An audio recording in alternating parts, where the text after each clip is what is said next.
And I remember this happened to me all the time, even with languages that I can perfectly communicate in. I would be watching series and trying to consciously recall the specific words that a character used. Right? Hmm. What did he say? What expression did he use? And I wasn't enjoying the series as much.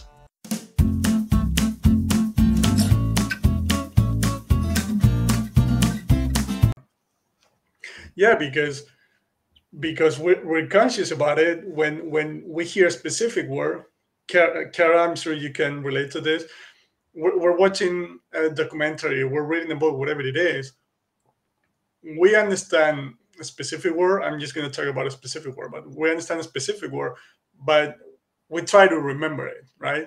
So, like, we just don't focus on understanding what's going on, which is what we should do, by the way. But I know it's hard. But if you look at kids, when they're 1 year old, you tell them, "Where's the car?" And they don't try to say it. They just point at it or they move towards it. They just let you know that they understood what you said. But we adults, for some reason, we try to consciously remember those words. And when we can't, again, because that's not how it works, we feel frustrated and we beat ourselves up, right? And I remember this happened to me all the time, even with languages that I can perfectly communicate in. I would be watching series and trying to consciously recall the specific words that a character used. Right? Hmm. What did he say? What expression did he use? And I wasn't enjoying the series as much.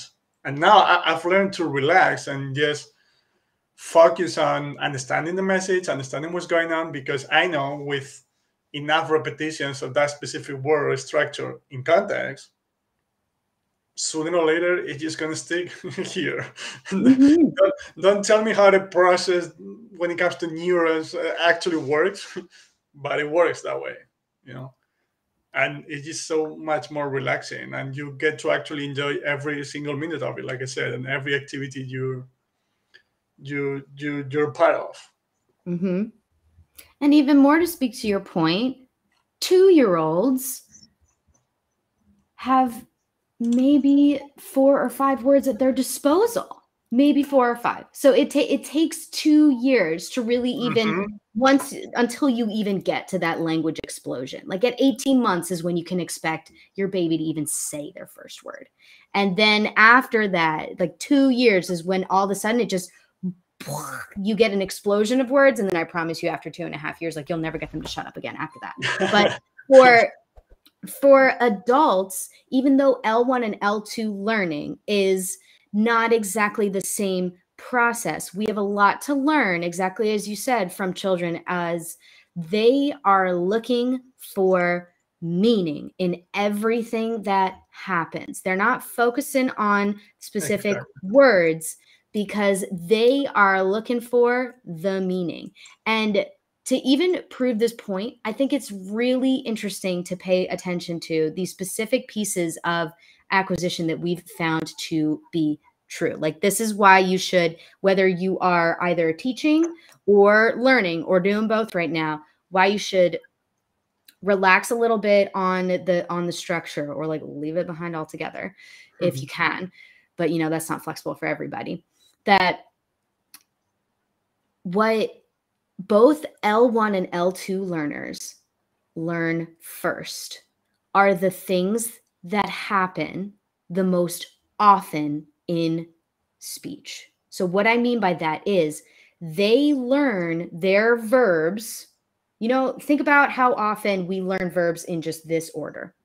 We're going to learn present tense first. Now we're going to learn present progressive. Now we're going to learn past tense. Then we're going to learn irregular past tense of a verb. Now we're going to learn, if you're a Romance language or even sometimes in English, we're going to learn subjunctive. Now we're going to learn past subjunctive. Now we're going to learn future. Like, we learn grammar as if it's linear. But people who are learning language in real time as a real language in their L1 or L2 learn it usually in this order in English, just in English. They first learn progressive, INGs, because in English, that is so outrageously common and easy to hear. They learn INGs first. Then they learn past tense. I did. I went. And then they learn like the ED of anything that you can make a past tense in for ED. And then they learn third person present tense. Like that's what happens next. So people learn, or you could say they acquire, and it sticks in their brain. You can look it up. It's called The Orders of Acquisition. It's like my favorite thing ever, by Brown in the 70s. That people will learn in order the stuff that happens the most frequently and is the easiest for them to notice in their language, no matter whether it is their first mother tongue or their second language. They learn it in the order that they can hear it really easily, and it's really, really frequent and really relevant to the conversation. And usually it comes in action words and verbs, because that's like the most relevant thing to a learner. Like that's what the sentence is about. Like that's talking about the direction of things. And then those high content words like nouns, they don't have nearly as much of an order, even though we like to teach those first. Usually those things like colors and easy to pick up words like books and pencils and supplies and all those things. Learners actually learn verbs first, because they use them the most, because they have the most meaning, and because they are used the most in speech.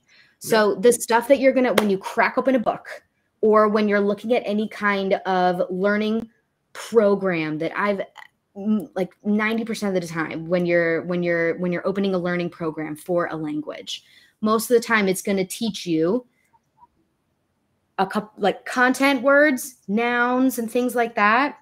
And then it'll teach you verbs in that order, like, present, past tense, subjunctive, all that good stuff. But that's not actually how you learn things. Like you learn things in the order of how frequent they are and how much they're used in speech. Look for meaning. Meaning is what is really going to get you far in both teaching and learning. Like it's all about context. Right. Yeah, because it's going to happen naturally. When you talk to your kid, you're going to use the most common structures and words naturally without even paying attention, right? Thanks so much for watching this video. Hope you enjoyed it. And if you did, you can join us live every Monday. Every Monday I go live in a Q&A session, sometimes in English, sometimes in Spanish. Okay, but any question you have when it comes to the language learning process, feel free to join in and ask me your questions. And finally, right here, you have the whole Q&A session that we had. So make sure to check it out if you're curious to know more about language learning, how the language acquisition actually works, and so on. Thanks so much, and see you in the next one.